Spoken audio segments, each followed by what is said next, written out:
So, I gotta pick up my license, not from the DMV. I gotta pick up from the address that I use, and how do I explain this? The video's not gonna be about me picking up my license, it's gonna be about, essentially communicating with those that are difficult and or impossible to communicate with. And I say it like that because I get it from a business standpoint. No, I don't. Never mind.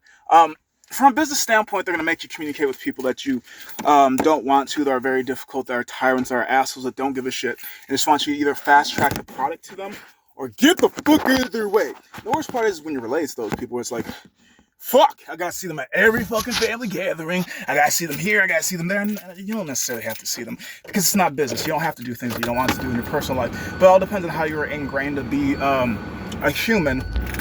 Some people are force-fed that family is family no matter what they do to you, no matter how they treat you, no matter what. And to a certain extent, you're right, family is family. But family could be family, and that could still mean I don't socialize with them. It could mean I still don't go to any of the family events. It could mean, yeah, we got blood. That just means family is family to me, just essentially at this point in my existence, for as much as I've learned, just means I can't fuck them. I can't fuck them. Genetically, our kids would be fucked up. And that I'm not even 100% is true, but I'm not willing to try that myself. Just because of all the information I've learned about life and society and how it works, they don't tell us the truth. They just tell us whatever they want to, essentially. And whatever continues making them money, as well as whatever keeps us lullabied to not want to overthrow the systems that keep us oppressed because of the fact of the matter. We care more about status, class system, like a look at what I have, all this, all that, and not we as in the collective. I just mean we as in a lot of people. And I'm not one of those people, to be honest. Like, I would rather, I'm homeless. I've always been homeless. I would rather, personally, if I didn't think myself as light in this tunnel, I would rather continue going back to sleep in my car than dealing with the situation that's currently going on in this house. Now, I can tell you why it's the way it is, at least based off the information I know about stuff. But I could be wrong. Clearly, I'm not certified clinically and any of this information, stuff like that, but just from the things that I've learned about psychology and people and stuff like that, I'd say the biggest problem at that house is people lack the patience. It's not that people, because there's just one amazing person in the house, which seems to be that case. I would say maybe two narcissists. The father and the son, one of the sons, are very similar in their personalities, but I feel as if sometimes you can talk to one of the sons. The other one, he's got his own thing. Okay, so two people I would say narcissistic or has very high potential narcissists. One actually is clinically diagnosed to be bipolar, but hasn't been taking his medications. And I do realize that the comorbid mental disabilities, like a lot of the things can go hand in hand with each other, which is why I said narcissistic-like abilities, because I do realize that bipolar and narcissism have some things that coexist with each other. So it could just be purely because the person's bipolar and he switches to being the victim. When you try to tell him what is wrong and how he can fix it and how he can help, he switches the victim. But when someone else is on the pedestal, he's more than happy to speak on how they could do better. So he'll criticize, but he can't take criticism, and that's what absolutely bothers me, because I'm not somebody that will criticize you if I'm not willing to take criticism. I will first talk about where I'm going wrong. If you feel like, oh, Mr. Big Shot, you think you're perfect. You think nah, bitch, I'm trying to help the whole entire group by helping your fucking ass. I'm sick and tired of you making shit hard for everybody else, but you don't mind taking account for that. Okay, cool. I can't fix that, so I'm just gonna find a different job. I'm just gonna find a different room. I'm just gonna find different people, because you can't always fix people that don't want to be fixed, and he's in a situation that he doesn't want to be fixed. He has a very smart daughter as well as a very smart wife. Actually, I'd say all the girls are smart, but some of them know how to use their brains and some of them are straight pure madness. The fine line between being a genius and being insane, one of them walks it horribly, and the rest of them, I don't know. It's life. It has nothing to do with them. It's about the house and how everybody's going. So, with him and how his mental state is, one of them, like I said, narcissistic tendencies. I don't really know what's going on with him aside from ADHD, the other son. And then the other son, autism. Now, I find it hilarious because the way that I think, and I'm pretty sure I'm probably autistic. I just can't don't really quite get it yet. I don't want the doctors to prove it. I believe it enough. So, I was sitting at the table, and I found it kind of amusing was bipolar is arguing with autism because bipolar is not getting that autism doesn't necessarily always get it, and the whole entire age regression that goes with autism when it comes to certain things and trauma stuff like that. It's just, I don't know. I was literally sitting at the table. I'm thinking, does this nigga know his son's up? Do they know anything about? Do they know? What do they know about? Because like the mom, she is very understanding, but the problem with this is when you have such toxic people in the house that aren't willing to listen to you, no matter what you say. She's married to the bipolar one, so that's even worse. And one of the sons being narcissistic-esque, as well as an autistic child, as well as a bipolar husband, as well as just the whole entire family has its issues, of course, as any family would. But in their circle, I would say, because I've come to learn that about myself, I'll walk into rooms and I'll automatically know who's the problem. The dad's the problem. And the main reason why is because the dad doesn't want to help the mom whatsoever. She literally caters to him like he is a disabled person. Her and I both come from the field of caretaking. She's definitely done longer. And she is by far. Every time her and I ever work together, I let her run lead. And it's not like I was letting her. No, I wanted her to run lead. She's far superior than I was and always will be in caretaking just because she has experience, she has knowledge, she's a very smart lady, gave birth to very smart women. Back to the point. So she wants clearly what anybody else wants to be in a relationship that long. They want to have love. They want their significant other understanding. They want to be helped. And she's literally at her wit's end when it comes to, she will literally go to work 13 hours, 12 hours, I don't fucking know. Then come home, clean the house, cook, take care of him, take care of the autistic son.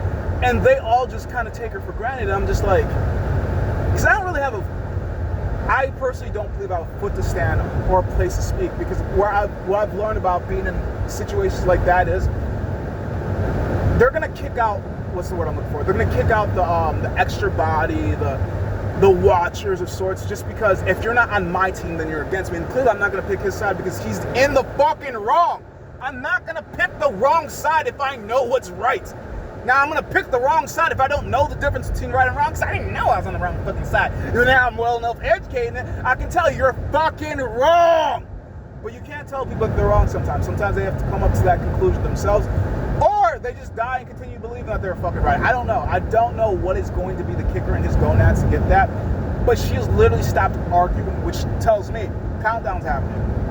I don't know how long it's going to take, but I literally told the smartest daughters of all of them, the most head sound, if they make it through 2025 married, I'm blaming that shit on witchcraft. Because there ain't no way. He does not, I don't know if he's aware of it. I don't know if he doesn't care. I don't know if it's a bipolar. I don't know what exactly it is in his brain that tells him, you are my wife. You listen to everything I fucking say. Don't you dare ever argue me. Like, I will admit, it's also because of the time that they were brought up in, but like, I don't know. He was, I don't know. I also have a theory about single mom homes. But I'm not. He did tell me he had a stepfather, but I don't know how long he stayed around. I do remember, because I remember a lot of things that people told me, and I do realize how your youth factors heavily upon who you're going to be as an adult. And I feel as if a lot of it is just not enough love, not enough attention, not enough being able to communicate, as well as just the upbringing for that generation. They had to be this way, that way, this way, and that way. But I still don't want to ever believe that to be an excuse of why they can't change, because just because you were brought up that way doesn't mean you can't change and be something different. We've all, I believe, seen somebody change from something that they used to be to something that's just like, wow, wow, what the fuck, who are you, when did you show up, what the fuck, this is amazing, oh my god, congratulations on the change, or something like, oh my, what the, oh shit, what the fuck, what happened to you, where have you been, come here, let me hug you, let me console you, let me help you out, because this is not who you are, this is never who you've been, what the fuck has happened, we loved you, what the fuck, we loved you, we want to still continue to love and care for you, but you gotta do the work yourself, and that's the problem. He knows if he puts up a big enough fuss, his wife will do everything for him, or somebody will. And that's the thing, and that's the problem. What bothers me the most, which I don't speak out about, because like I said, outside person, you either get kicked out. Yeah, I'm called family, but when you're on the toxic people's good side, you're everything. When you're on the bad side, I don't give a fuck who you are. The way that he treats his wife makes me think, I know he'd easily talk to me like that, because you lay with her every day. You have kids with her. You fucked her at some point, or continuously do. I don't know what the fuck they do. But like, how I think about it is, just because of how I know my mental health is, regardless of how I might be at the world, the one person I wouldn't get angry at is the one person I accept and love. Like, if I literally had a significant other like he did, or like how other people do, and I know who I am as a person and how I act, I will literally get angry and spiteful towards the world. But my one that I love and care about, that one walked through the fire just to talk to me, the flames would go out. Babe, I'm mad at everybody else, but I can never do that to you. I'll always explain it to you, but if you don't want to listen, I guess I'll just have this tantrum about myself. I don't need to hurt you to feel better, because it's going to hurt me worse once I calm back down. It's like, if I ever loved you, then why the fuck would I hurt you? Even if I'm upset, I'm not going to hurt you. I'm just upset. Could you please give me space, or could you just please sit here while I hug you? Or could you just please sit here in the silence with me? Some people can't sit in their own silence. And that, I can sit silently, which I guess in certain senses can make me seem psychotic or weird or abnormal, but for as much as I love noise, I love peace. But I don't know. It's hard to explain things that others won't get. So I see this house just crumbling, and it's like, I question, when did it stop being a home? Like, when I was younger, I remember, because I've known this family for an extensive amount of time. A lot of people I actually know I've known for at least 10 plus years, give or take. I don't really make new friends. I don't really get rid of friends, but things do happen as time progresses. But what I'm saying is, I don't remember it being this bad when I was younger, but at the same time, this could just be compound weight as things continue to go on. New things pop up, things that they're unwilling to talk about, and it's just all this and all that, and it's just like, wow.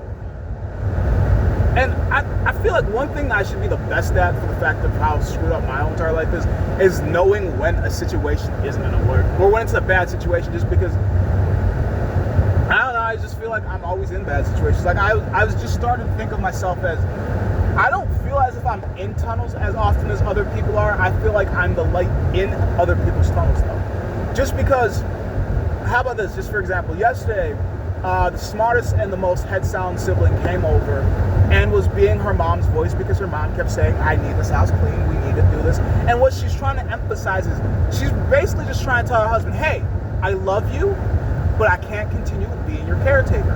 What I need from you is for you to help me help us, so we can get things done, and so I'm not so stressful, and so I'm not so bitter. But what he heard is, oh,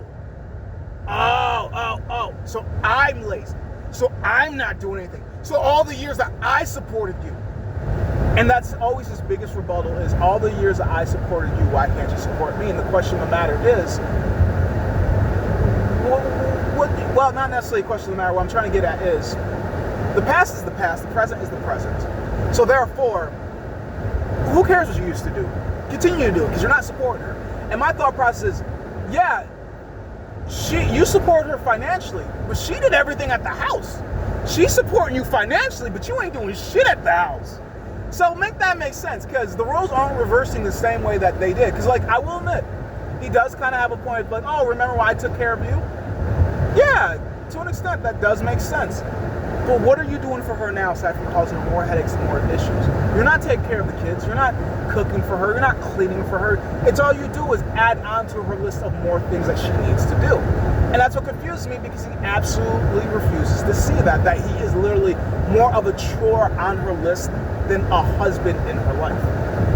And I don't get how people get into those mindsets. Like, for me personally, just because of the way I was brought up, I feel like it's a lot of trauma response. I don't ever like being in places where I am being a burden. If I'm being a burden, by all means, please tell me. I'm more than willing to carry my own weight, rather if it's me paying out financially or me just giving out energy-wise now, because I don't really have any financial means.